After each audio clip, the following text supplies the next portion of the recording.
अस्सलाम वालेकुम नाज़रीन, जीवे पाकिस्तान चैनल में आपको खुश आमदीद कहते हैं। उम्मीद करते हैं आप सब खैरियत से होंगे।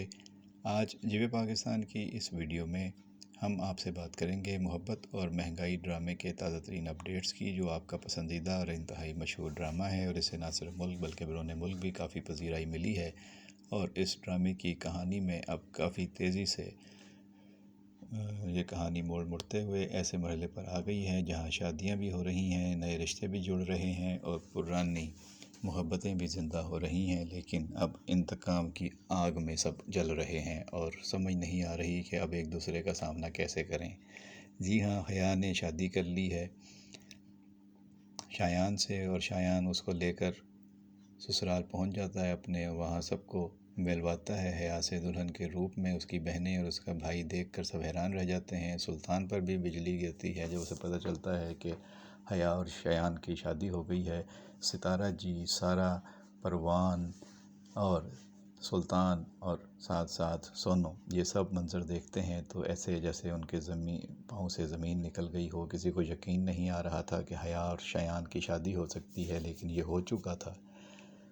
परवान का तो बस नहीं चल रहा था कि वो किसी भी तरीके से कोई लम्हा ज़ाया किए बग़ैर हमला कर दे शायान पे और उसकी पिटाई करे और उसकी धुलाई करे। लेकिन सितारा जी ने उसको रोक लिया और कहा नहीं, अब नहीं, शादी हो चुकी है, अब कोई फ़ायदा नहीं लड़ाई झगड़े का, अब बात आगे नहीं जाएगी, अब शादी हो चुकी, पुरानी बातें भूल जाओ।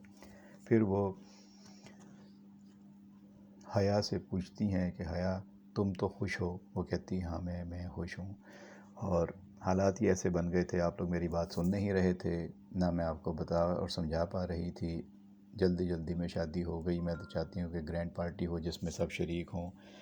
ज़ाहिर है कि मेरा आप लोगों के अलावा कोई नहीं है, लेकिन मुझे इस बात का बड़ा दुख है और हैरत है कि मैं सारी रात यहाँ पर नहीं थी तो आप लोगों ने मुझे एक फ़ोन नहीं किया, मेरे लिए किसी ने कोशिश नहीं की मुझे ढूंढने की, और आप लोगों को मेरा कोई एहसास और कोई याद नहीं सताई, जिस पर सब घर वाले हैरान रह जाते हैं। वो कहते हैं कि हम एक रात पर एक टांग पर खड़े रहे, तुम्हारे लिए दुआएं करते रहे, इधर उधर भाग दौड़ करते रहे। मैं ख़ुद परवान के साथ घूमती फिरती रही। सितारा जी ने उसे बताया, तुम्हें इतने फ़ोन किए, इतने मैसेज किए, लेकिन तुम्हारा कोई जवाब नहीं आया। जिस पे वो हैरान रह जाती है। वो कहती नहीं, मैंने तो आपकी एक भी कॉल और एक भी मैसेज रिसीव नहीं किया। जिस पर सितारा जी से कहती फ़ोन दिखाओ। पे कहती है ये फ़ोन तुम्हें इस्तेमाल किए हुए कितनी देर हो चुकी है। आपको याद होगा पिछले एपिसोड में यही हुआ था कि शादी के बाद हया के फ़ोन की सिम शायान ने चालाकी से बदल दी थी और हया यही समझती रही कि फ़ोन चल रहा है और उस सिम पे फ़ोन आएगा, लेकिन ना कोई फ़ोन आया ना कोई मैसेज आया, और उसने भी अगर कोई मैसेज किए थे तो वो गए ही नहीं या इन तक पहुँचे नहीं। इस तरह ये गलतफ़हमी पैदा हो गई और वक्त गुजर गया और लोग ये समझने लगे एक दूसरे के बारे में कि उनको एहसास नहीं है। लेकिन शादी के बाद शायान उसको अपनी बहनों और भाई से मिलवाने के लिए ले आया और उसने कहा कि अगर आप लोगों को ये रिश्ता कबूल है तो हया से मिल लीजिए, अगर कबूल नहीं है तो मैं हया को वापस ले जाता हूँ। जिस पर हया वापस चलने लगती है, लेकिन सितारा जी उसको रोक लेती हैं, बड़ी बहन। और फिर सारा, सितारा और परवान सब अब इस घर में हैरान परेशान हैं। और सोनू ये सारा मंज़र देखकर अपने कमरे में चली जाती है। सोनू वही लड़की है जिससे शायान ने शादी करनी थी। दरअसल शायान की असल मोहब्बत तो सोनू है और वो सोनू को हासिल करने के लिए ये सब कुछ कर रहा है। हया ये समझ रही है कि शायान ने उसको पसंद किया है और उससे मोहब्बत करके शादी की है, लेकिन उसे ये नहीं पता कि शायान एक और प्लान के तहत उसे अपनी ज़िंदगी में लाया है। दरअसल वो परवान और इसके घर वालों को सज़ा देना चाहता है और सोनू को भी, और सोनू की शादी ख़त्म कराना चाहता है परवान से और दोबारा उसे अपनी ज़िंदगी में लाना चाहता है। सोनू ये सब कुछ समझ रही है, लेकिन हया ये सब कुछ नहीं समझ सकी। परवान को भी अब समझ में आने लग गया है कि उसके साथ क्या हो रहा है और बदला लिया है शायान ने उसकी बहन से शादी करके, और अब वो उसको तंग करेगा, अजियत देगा, और ऐसा शुरू भी हो गया है।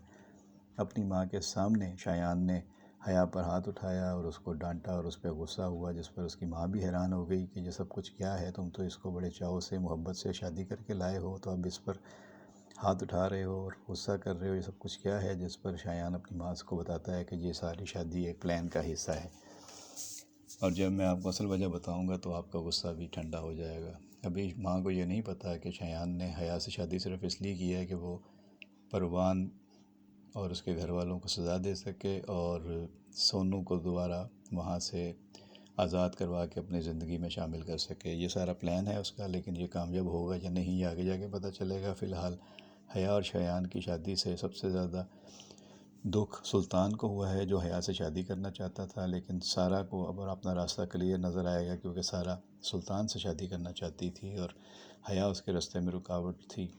اب حیا کی شادی شایان سے ہو گئی ہے تو سلطان کے ساتھ سارہ کی شادی ہو سکتی ہے۔ سارہ کم از کم یہی سمجھے گی، لیکن کیا سلطان اس کے ساتھ شادی پہ خوش ہوگا، یا راضی ہوگا یا نہیں؟ اور کیا سونو کی زندگی بچ پائے گی اب؟ کیونکہ سونو پر اب پروان شک کرنے لگا ہے، اور پروان نے اسے کہہ دیا ہے کہ تم شایان سے رابطے میں تھی اور تمہیں شایان کا سارا پلان پتہ تھا، تو تم نے مجھے بتایا کیوں نہیں؟ میں اپنی بہن کو بچا سکتا تھا۔ لیکن اب وہ شایان کے چنگل میں چلی گئی ہے۔ سونو اسے بتاتی ہے کہ مجھے کچھ پتہ نہیں تھا کہ یہ سب کچھ ہو جائے گا، نہ ہی مجھے اس کے بارے میں کچھ شایان نے بتایا تھا، لیکن پروان اس بات پہ یقین کرنے کے لیے تیار نہیں ہے، اور وہ سمجھتا ہے کہ سونو نے اس سے ساری باتیں چھپائیں۔ اگر وہ اس کو بتا دیتی تو وہ اپنی بہن حیا کو شایان کی بیوی بننے سے بچا سکتا تھا، لیکن اب سارہ اور پروان پوری طرح شایان کے قابو میں آ گئے ہیں، کیونکہ اب شایان پروان کا سالہ بن گیا ہے۔ وہی پروان جو اس کا اسپاٹ بوائے تھا، جونیئر تھا، جس کو اس نے صرف کچھ عرصے کے لیے سونو سے منگنی کرنے کا پلان دیا تھا، اور خود وہ لندن چلا گیا تھا اپنی فلموں کی شوٹنگ کے لیے۔ جب واپس آیا تو وہ آ کر سونو کو اپنے ساتھ حاصل کرنا چاہتا تھا، شادی کرنا چاہتا تھا، لیکن پروان اس دوران سونو کے والدین کا دل جیت چکا تھا، اور سونو کے والدین نے اپنی بیٹی کی شادی پروان سے کر دی، یہ جانتے بوجھتے ہوئے بھی کہ شایان اس کی بیٹی کو پسند کرتا ہے، لیکن وہ سمجھتے تھے کہ شایان کے مقابلے میں پروان زیادہ بہتر لڑکا ہے۔ انہیں یہ نہیں پتہ تھا کہ پروان ایک جھوٹ بولنے والا لڑکا ہے، اور یہ نہ تو دبئی میں رہتا ہے، نہ اس کی فیملی دبئی سے آئی ہے، بلکہ یہ ایک فراڈ ہے۔ بہرحال سونو اور پروان کی شادی ہو گئی۔ اب سونو اپنے والدین کے انتقال کے بعد پروان کے ساتھ اس گھر میں رہ رہی ہے۔ ایک ایسا گھر جس کا کرایہ بھی ادا نہیں کیا جاتا، اور کرایہ لینے کے لیے بھی مالکن کا آنا پڑتا ہے، اور وہ یہاں دھمکیاں دے کے جاتی ہے، اور کافی شرمندہ ہوتے ہیں یہ سارے خاندان والے، اور جھوٹ پہ جھوٹ بولتے رہتے ہیں۔ اب دیکھتے ہیں آنے والے مناظر میں کیا کہانی رخ اختیار کرتی ہے۔ جو اپڈیٹس ہوں گے آپ تک پہنچائیں گے۔ چینل پر آنے والے نئے پرانے دوستوں سے گزارش ہے کہ اگر چینل ابھی تک سبسکرائب نہیں کیا تو برائے مہربانی چینل کو سبسکرائب کر لیں، گھنٹی کا بٹن دبا دیں، ویڈیو کو آخر تک دیکھنے کے بعد دوستوں کے ساتھ شیئر ضرور کریں، اور کمنٹ باکس میں اپنی رائے پسند ناپسند سے ہمیں ضرور آگاہ کیجیے گا۔ اپنا بہت خیال رکھیں، بہت شکریہ۔